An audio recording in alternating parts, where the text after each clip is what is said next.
নোয়াখালীর সদরে সুরুজ নামের মিল অপপ্রচারের খেলা, প্রতিবাদী সংবাদ সম্মেলন সহ মানববন্ধন ও বিক্ষোভ।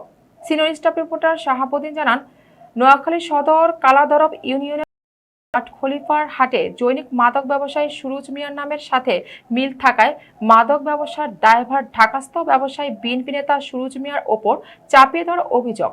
সংবাদ সম্মেলন সহ মানববন্ধন ও বিক্ষোভ করেছে এলাকাবাসী।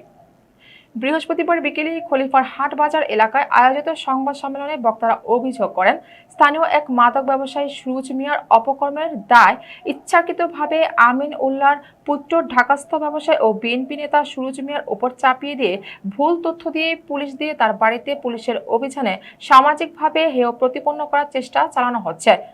বক্তারা বলেন, রাজনৈতিক ও ব্যক্তিগত স্বার্থ হাসিলের উদ্দেশ্যে একটি কুচক্রী মহল পরিকল্পিতভাবে মিথ্যা অপপ্রচার চালিয়ে নিরীহ একজন ব্যবসায়ী ও রাজনৈতিক ব্যক্তিত্বের সুনাম ক্ষুণ্ণ করার অপচেষ্টা করছে। তারা অবিলম্বে এসব অপপ্রচার বন্ধ এবং প্রকৃত মাদক ব্যবসায়ীদের বিরুদ্ধে আইনগত ব্যবস্থা গ্রহণের দাবি জানান।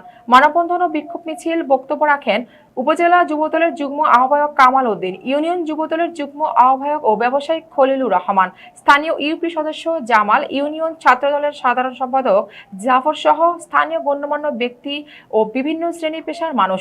কর্মসূচি শেষে একটি বিক্ষোভ মিছিল খলিফার হাট বাজারের বিভিন্ন সড়ক প্রদক্ষিণ করে।